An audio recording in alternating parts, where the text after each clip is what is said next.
The Philippines is the second most dangerous country in the world for human rights and land defenders. Every 12 days, an activist who opposes big corporations accused of illegal labor practices and violent land grabbing is killed here. It's common for the assassins to be members of state-backed paramilitaries on the payroll of big corporations, and so they rarely face punishment. The dead are often written off by officials as communist collaborators.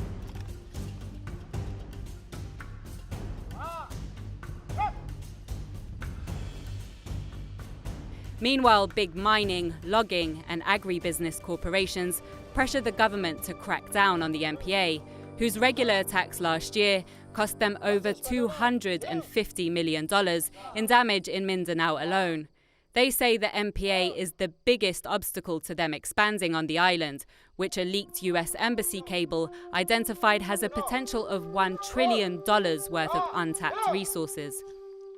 Much of those resources are believed to be on the ancestral lands of indigenous groups like the Lumad, who are routinely evicted by paramilitaries so that big business can move in. A tiny Lumad community living near the MPA base, more than a day's walk from the nearest road into town, told us the horrors that they've lived through. Dini dapita agustan, siyempre mga kuang kuman. Ino? Yan ang manhayan labi. Siyempre sulod ko, kinamanghuram ko. Maama, happy nusil. Ko ano mang. Kan din manggod na, sikay ha, dintain ni paparente, nahiusa kayo organisasyon na kandin, yan man aktibo ha sige og panaw, monitoring, tag-monitor din ta mga kuan, na pigdumtang ko mga bandido, pigdumtan. Pero hadi danda na kay hinali ta, abtik man labidaan tag rekon-rekon. Di sa pag last on ha pagsugo day doon, siyempre organisasyon, diya taya inatangi. Inatangan ta tindahan ta Kalabugaw.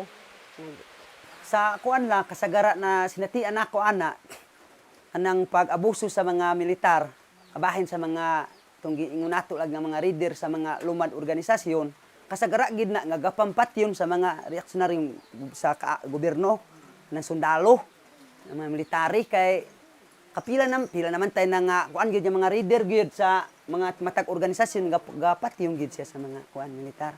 Sige lang kana lang daan si kuan si kadtong reader sa Kalumbay.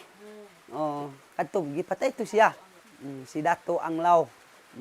Usa to siya nga nagbarog isip lumad reader, usa to siya nga nagbarog pero gipatay sa mga sundalo.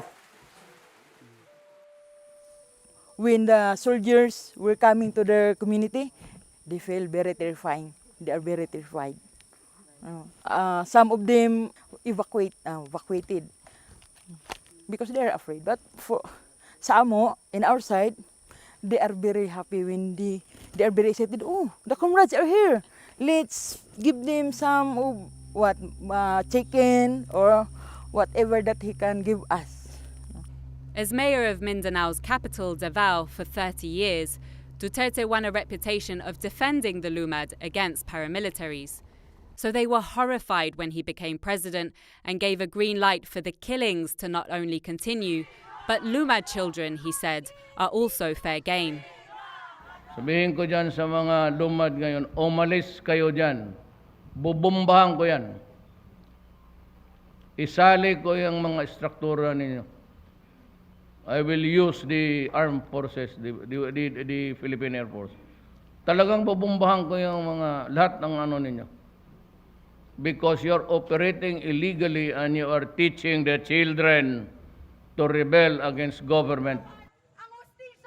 Kabatan-unan, labi na diri sa kuan dapit, kabukiran. Wala gid gihapoy kanang kuan, libreng edukasyon. Labi na sa kanang mga lumad yun. Partikular kung sa ubang mga lugar, naaman to ay matukod ng mga eskwelahan, volunteer, ginakuan pagid sa gobyerno, ginasumpo. Ginasunog ang eskwelahan, ginasunog sa mga kuan, paramilitar. Wala gihapoy ka ng kaugmaon nga ilang maabot ug padayon man galing nga ing ana gyud dili lang pipila lang ka mga batan-on ang imong makita diri dili mas mudaghan pa gyud ni. The recruits in this platoon are mainly lumad, including its commander.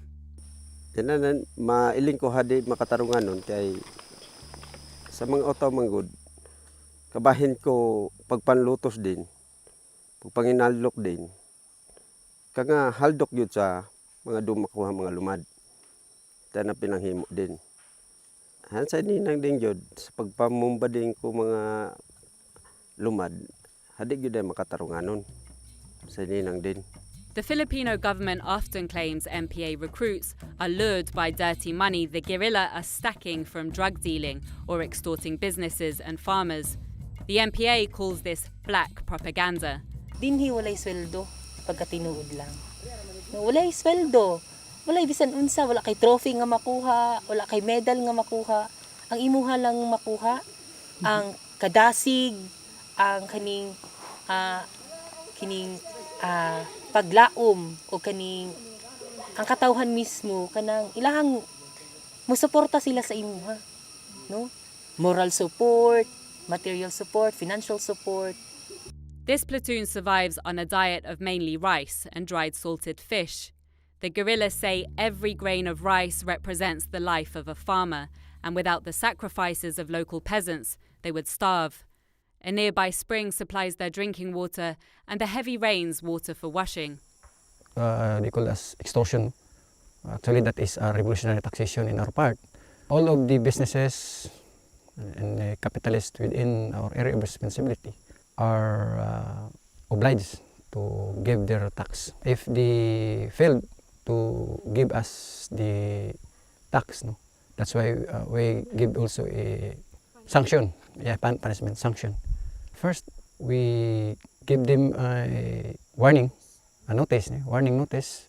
If they fail to give us the what we want, and then if they fail to answer us, then we mobilize the masses and put them into action to punishment, give their sanction, like burning down their equipments. Yeah. For the bigger multinational corporations that have a catastrophic impact on the environment and pursue aggressive expansion, the MPA says it has no interest in taxation. Those corporations it simply wants to destroy.